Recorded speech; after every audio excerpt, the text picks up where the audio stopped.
Drop the knife, drop it. Today on the Hunt Fish Shoot channel, we're going to cover the CZ P10F. Recently, I put up a poll on the channel, on our page, and I actually asked our audience, what would you like to see us review next? Because we had a little bit of a dry spout here going where we don't have any guns that we actively need to get reviewed. And everybody resoundingly said, with overwhelming popularity, the CZ P10F. Well, here it is. So we're gonna review the all new, or let's say it was new at that time, CZ P10F. Now we've reviewed the S and we reviewed the C, so go back on the channel, check those out. And if you're new here, like the video, subscribe, share it with your friends. It really helps push the 2A message and ultimately help promote our channel and grow it to help us get more content out there that you wanna see. Now this gun itself, the CZ P10F, arguably without shooting this one, because I've shot the S and the C, is probably the absolute best pistol you can buy for less than 500 bucks. I picked this up for 400. The MSRP is $400. A lot of times, depending on the model you get of the F series here, it's usually between 325 to 400 bucks. That's an absolute steal. Anybody that would buy, let's say, a PSA dagger over this, you're an idiot, to be frank. This is a really good gun in general, because like I said, I've shot the C and I've shot the S, so I know a lot about these in regards to how they perform and long term. Now, with the original S, when we did that one, we did have some issues out of the box. CZ took care of it very quickly, got it back. It's been fine ever since. That was probably when we actually first started the channel. Now this F series, if you're not familiar, this is a 19 round capacity magazine. So it has some big sticks, right? And then it's a 4.5-inch barrel. And then CZ actually markets this one as a duty pistol. So I'll review it as a duty pistol today. Slide serrations up here on the front, they're pretty good and they're deep. I wish that it wasn't quite as slick across the top, and maybe they had some texturing or some serrations there. Not a big deal though, because they are pretty good as it goes along the pistol. Back as well seems good. This is an optics ready model, so it does actually have an optic cut. We'll talk about that here in a second. Good metal sights. They are 3-dot. Now, you know, if you were born in 1990 or, you know, well before that and you grew up shooting in the 90s, then you probably really like your 3-dot sights. However, for myself, obviously you see I have a red dot on here, so not a big deal, but generally speaking, I do not like 3-dot white sights. You really don't need the rear dot whatsoever, the rear dots whatsoever, so I usually black them out, but they are metal on here, and if you didn't have the red dot, you could easily rack something off there just because of how it's designed. Now, the optic plate or optic mounting system on here is a plate system. They do not give you the plate with it, which for the price that these come in at, I'm not gonna really complain about it. However, I do wish it came with maybe just one plate for like an RMR or like a Delta Point or even like a K series. So it doesn't come with that. So I did go out and get the Holosun SCS P10 sight. Now, this sight, a lot of you guys in PDP videos and Smith & Wesson videos are like, oh, you could just get the direct mount Holosun SCS. I'm gonna be very frank. I hate this sight on this gun. It sits low, great. It looks great on there. However, the window size on here is like what you get from a Holosun 507K. And then it's blocked out mostly by the, you know, co-witnessing iron sights, which I want on a duty pistol, but with this one, it sits so darn low and the window's small. I just really don't like this red dot sight. And then to be frank, if I was gonna go and get one for a PDP or a Smith & Wesson, not gonna do it. I would tell you just get the plate, put an RMR or something else on there and you'll have no issues. Also co-witnessing because they put proper height sights. Now, the grip panels on here, they have a good serration or texture to them. I've heard some folks complain that they're a little bit too aggressive for them. Now for myself, I always lean to a more aggressive grip pattern, and I really like how aggressive these actually are, because if your hands get sweaty or you're wearing gloves or something like that, it's gonna fit really nice in your hand. And let's say the grip angle on here is a little bit less angled like you find it on a Glock, but although they have a lot of similarities here on these pistols. So the slide stop slide release is ambi on here. Takedown system is identical to how Glocks works, meaning you have to actually pull the trigger and the takedown levers to make the slide come off.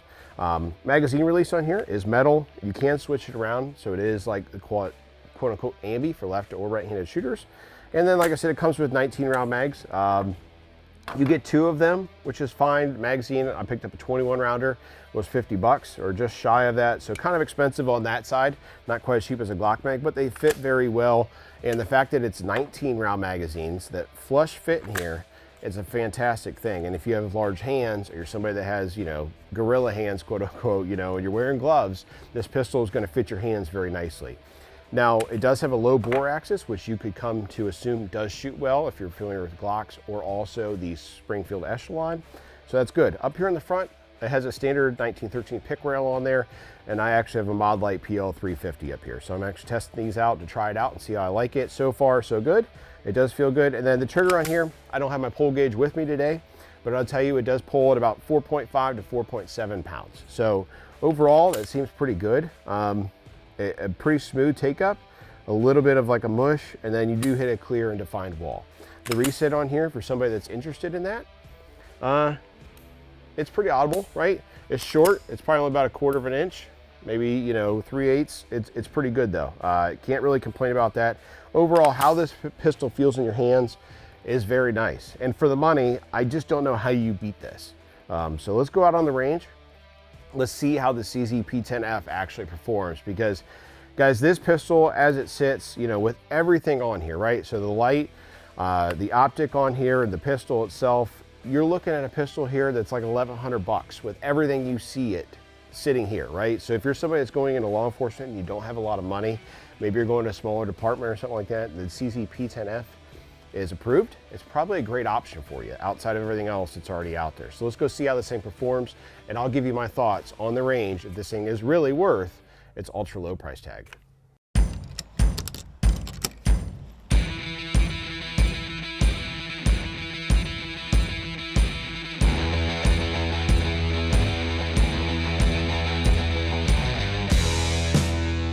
We're on the range now with the CZ P10F. To start it out here, I got the gun zeroed real quick, so I probably shot a grand total of about 15 rounds. Now I'm actually just gonna shoot the Ohio Peace Officers Training Academy certification course for every police officer in the state of Ohio. So marking this as a duty gun, let's actually evaluate it as such. So the first stage is from the tuck position at 4 feet. Next one, you go back to 9 feet, it's 2 rounds to chest, 1 to the head failure drill. Go back to 12 feet, it's 4 rounds strong side, 4 rounds with your non-dominant side, weak side, whatever support, whatever you want to call it that day of the week, right? And then you go back to 20 feet, it's 3 rounds with an emergency reload, and then 3 rounds. 30 feet is 3 rounds center mass. Most of these are usually center mass unless it dictates otherwise. And then you go back to 50 feet and it's 2 rounds. So the times for these are grossly oversimplified, right? You have plenty of time to accomplish this. My goal, whenever I do, is to do it roughly 1/3 of the time.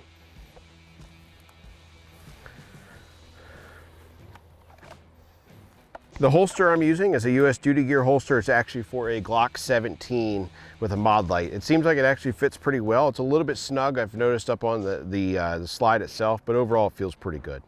So let's run this thing true.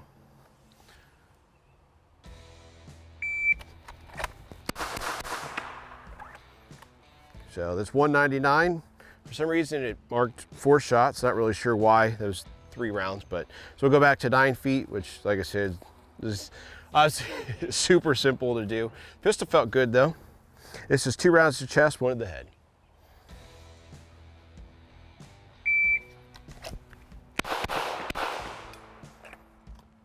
Shank the one off to the left, it'd still be a hit and still be an accurate shot, quote unquote.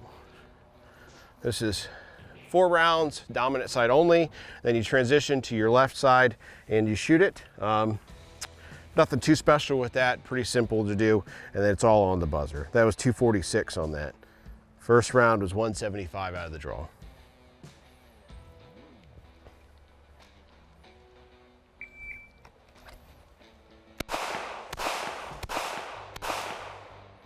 Good. Transition to left side on the buzzer.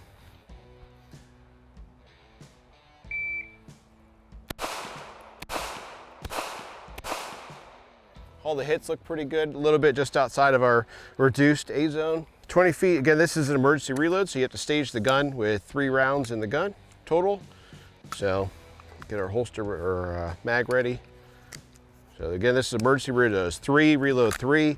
I know that some folks say you are supposed to step off the X, blah, blah, blah. That's stupid, we're not doing that.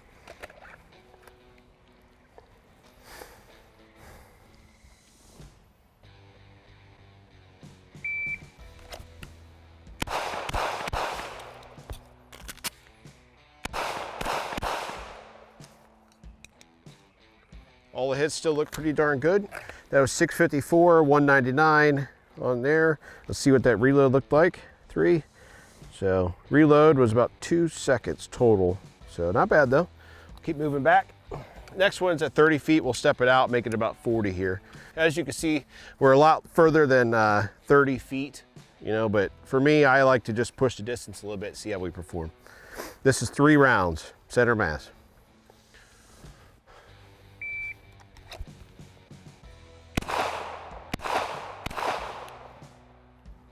Didn't shank that last one. Kind of felt like it did. Go back to 50.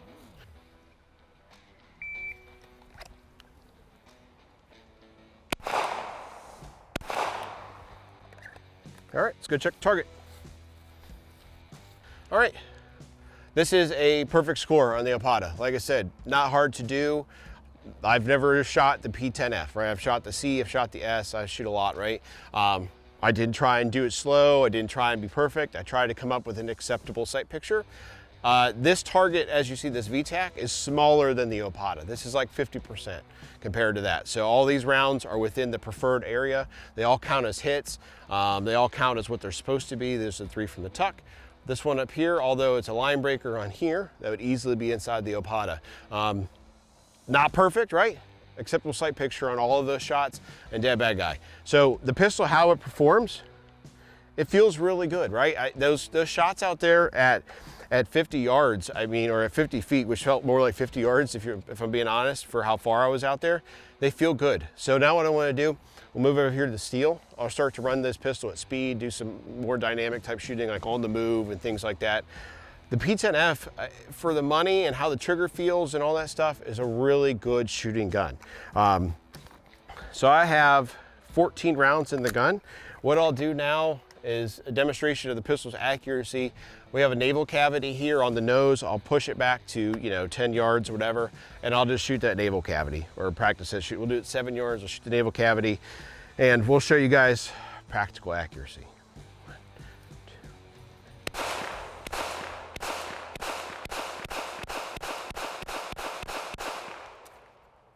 Pistol is accurate as I could expect it to be. I didn't shoot it slow. I didn't shoot it as fast as I could.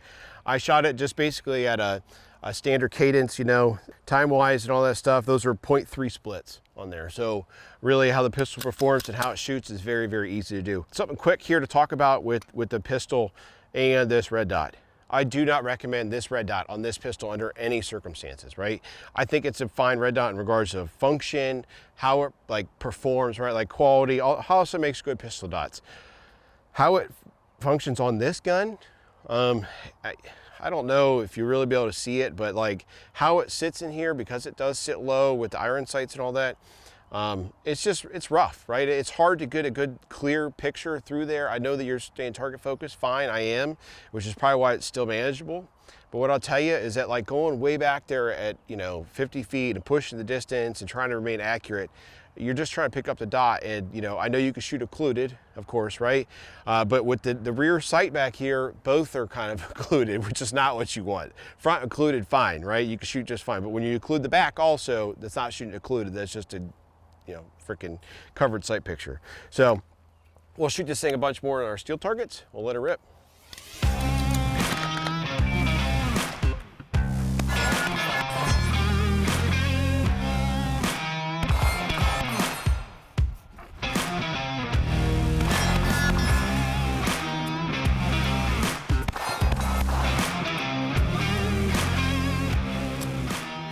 Pistol is very, very easy to handle with. Running it at like speed and movement, because of its size and how well it shoots. Now I have a flashlight. If you guys have followed the channel for a while, I shoot all of my guns and videos with flashlights just because it's a duty gun, right? We're evaluating it as such, so that's how it should be shot. But it's just a very flat shooting gun.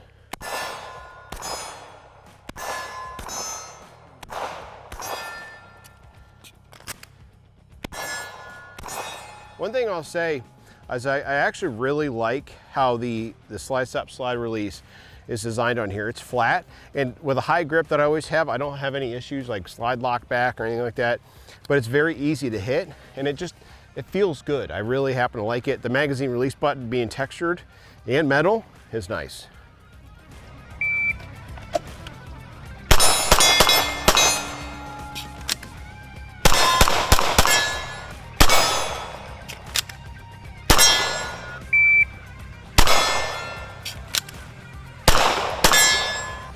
What I have here now is I'm at 10 yards. I have a hostage swinger on a steel plate. It's red. What I'll do is gun already out, aimed at the target. I'm gonna actually verbalize a command of drop the gun, drop the gun, drop the knife, whatever it might be. In this case, we'll do drop the gun to start with, and then we'll do 3 more with drop the gun or drop the knife. The reason I'm gonna verbalize it is arguably if you're in a hostage situation, right, you gotta try and give somebody the possible opportunity to surrender legally. And then on top of it, training.